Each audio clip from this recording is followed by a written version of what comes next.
You, John Fitzgerald Kennedy, do solemnly swear I, John Fitzgerald Kennedy, do solemnly swear that you will faithfully execute the office of President of the United States that I will faithfully execute the office of President of the United States and will, to the best of your ability, and will, to the best of my ability, preserve, protect, and defend the Constitution of the United States. preserve, protect, and defend the Constitution of the United States. So help you God. So help me God.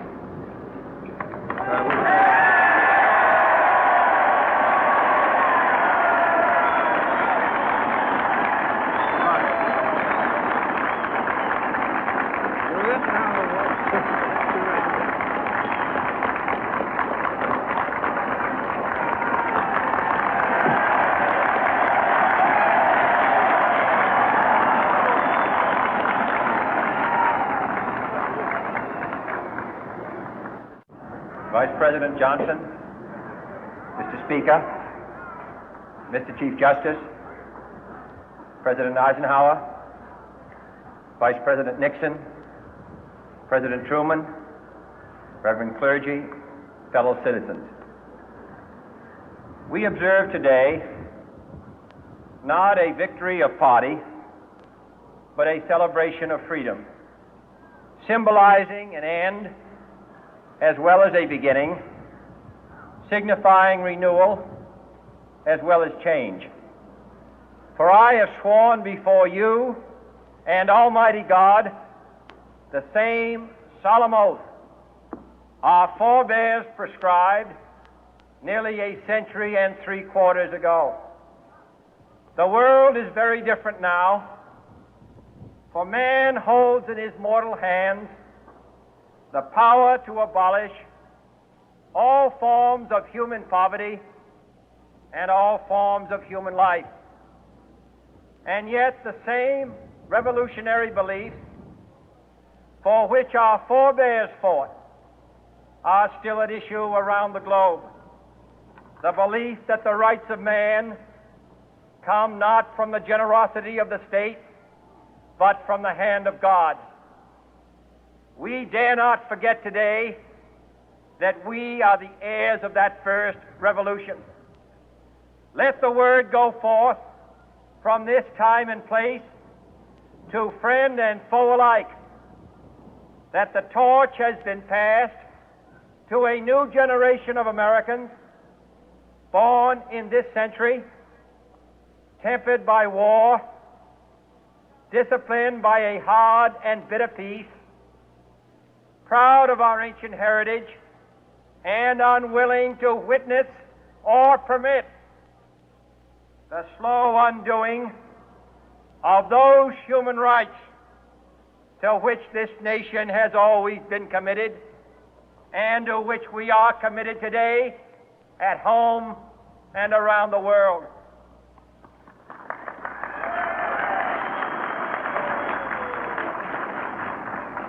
Let every nation know, whether it wishes us well or ill, that we shall pay any price, bear any burden, meet any hardship, support any friend, oppose any foe to assure the survival and the success of liberty.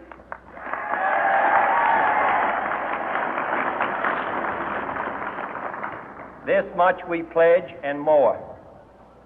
To those old allies whose cultural and spiritual origins we share, we pledge the loyalty of faithful friends. United, there is little we cannot do in a host of cooperative ventures. Divided, there is little we can do, for we dare not meet a powerful challenge at odds and split asunder. To those new states whom we welcome to the ranks of the free, we pledge our word that one form of colonial control shall not have passed away, merely to be replaced by a far more iron tyranny. We shall not always expect to find them supporting our view, but we shall always hope to find them strongly supporting their own freedom, and to remember that in the past, those who foolishly sought power by riding the back of the tiger ended up inside.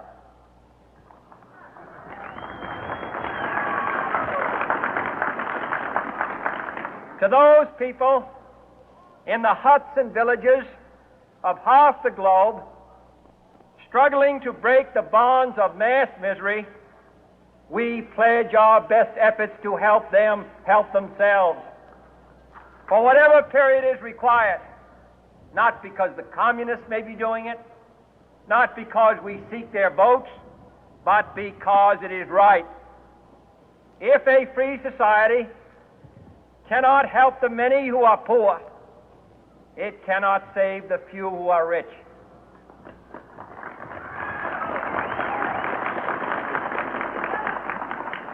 To our sister republics south of our border, we offer a special pledge to convert our good words into good deeds, in a new alliance for progress, to assist free men and free governments in casting off the chains of poverty. But this peaceful revolution of hope cannot become the prey of hostile powers.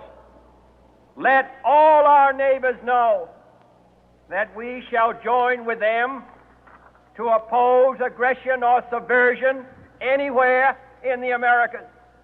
And let every other power know that this hemisphere intends to remain the master of its own house.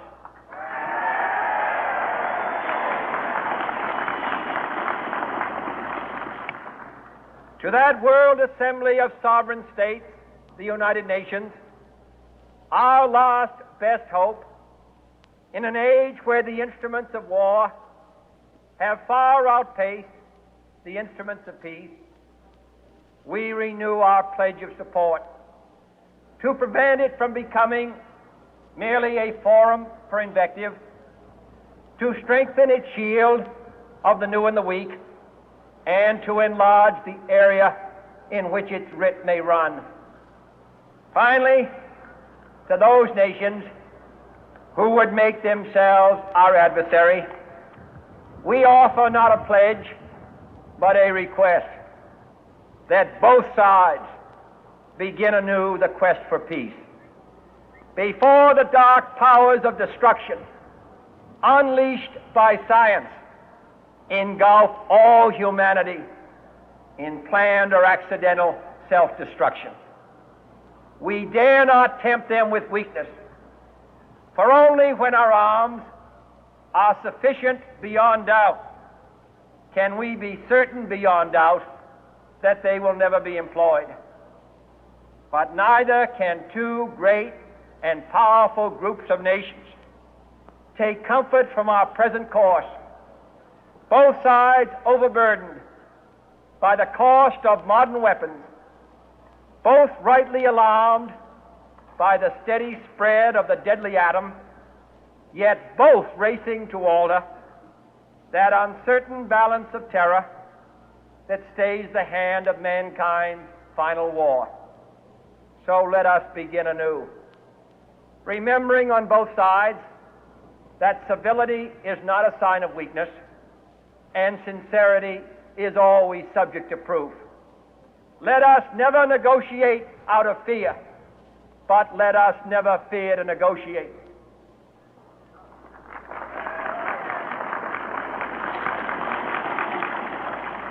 Let both sides explore what problems unite us, instead of belaboring those problems which divide us.